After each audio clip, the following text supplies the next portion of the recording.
Hey guys, in this tutorial we're going to be talking about 1D arrays. Arrays are interesting because they store more than one data set for whatever data type of an array you're using. They're used a lot in games. They're really used for everything. Today we're only talking about the 1D kind, though. There's three different kinds in C#. There's 1D, 2D, and then multi-dimensional, which is a little different because I'm not sure if it's actually in any other languages, but it's not in Java, which is my main language, so I had to take a lot of extra time to learn that one. So let's get started. Okay, so the first way you can declare an array is by typing the type, and I'm just going to make an int array. Then you do the two brackets, and then you name it whatever you want.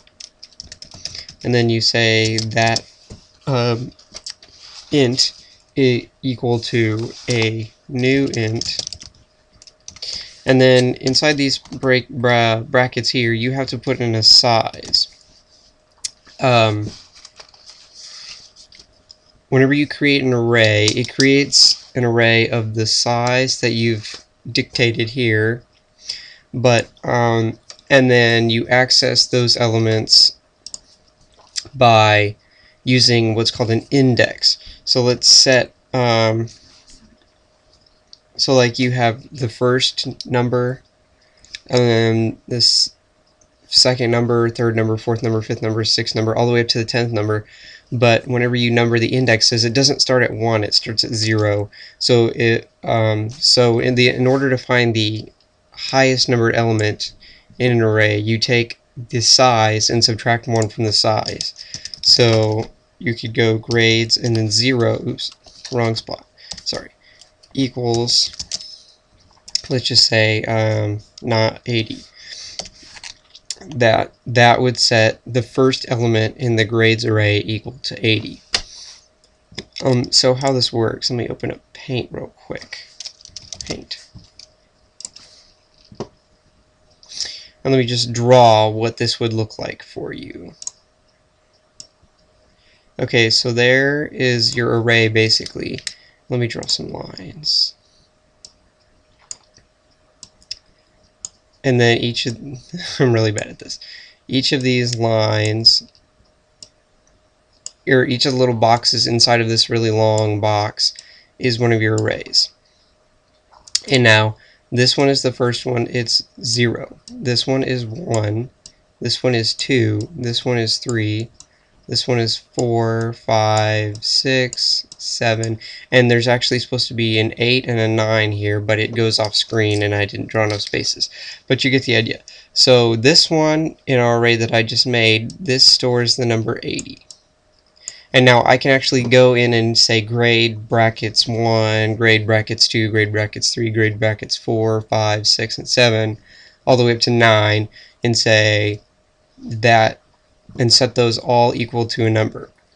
Now let's say you want to print out your array.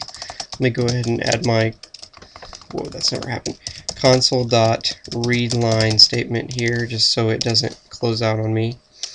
And then do console.writeLine, and then type out grades 0.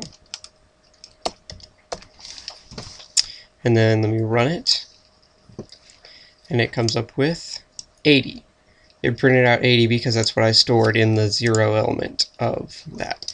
Now if I were to do grades 1, it would probably give me some sort of error, or it just says 0. So whenever you create the array, it automatically sets every element equal to 0 until you change it, unless you set them from the start. And then another way you can actually make your array is just to get rid of the second line and combine it all in one line. It works like that too. Now I know in like Java or maybe some other languages, you can actually move these brackets to be on the other side of the variable that you've named, but in C# that doesn't work. I looked it up online on their Microsoft C# library, and it says it will not work like that. So you need to just get used to putting the brackets on the opposite side of the data type you're using. Okay, I have a checklist here, so I'm just checking off what I've already done. Okay, and the other way to initialize your array is just to, and this is a good way to do this because you can just put as many things in as you want without having to worry about your size that you're, oops, without having to worry about what size that you want it to be, but you'll have to know what size it is, otherwise you're not going to be able to or else you'll like accidentally try and access a element that is not in existence, and then that would cause you to have an error. So on the side you might want to write size whatever, like after you're done typing out your numbers, just type in size something in a comment, and that'll tell you, hey, that's how big it is, those are the only elements you can do. So let's type in some grades.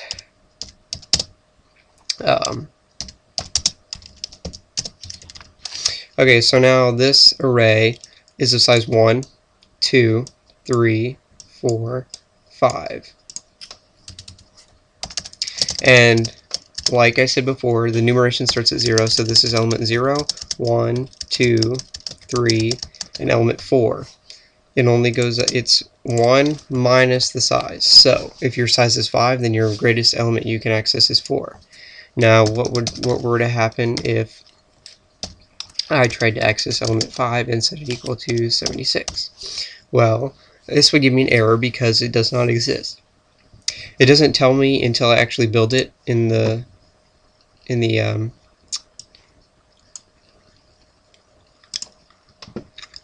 see, oh, it went away. Hold on a second. There we go. Index out of range exception was unhandled. Index was outside the bounds of the array.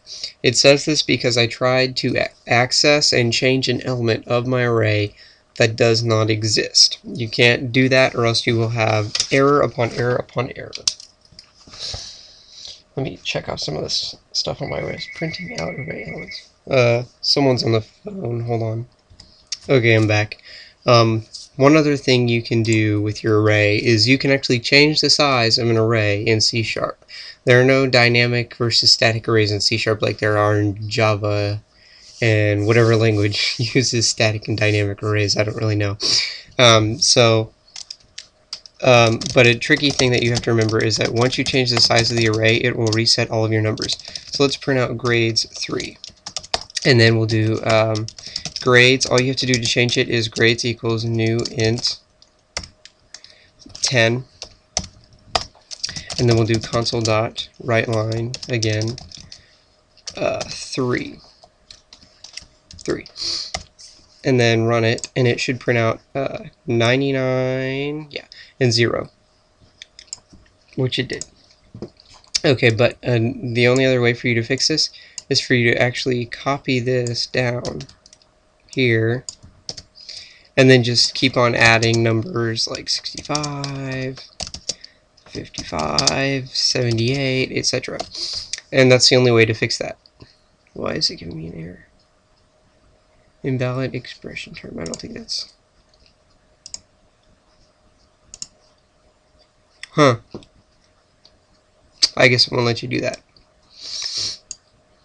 I didn't actually try that until just now. So, don't do that. You have to make it new int 10. And then I guess you'd have to just go in and say grades 0 equals 90, grades 1 equals 86, grades 2 equals 76, 99, 100, and then so on. But you can change the size of an array in C#. In the next tutorial, I'm going to be talking to you guys about the for each loop, the array loop, because I skipped that one when I was talking about my control structures in the tutorials because you didn't know what arrays were yet.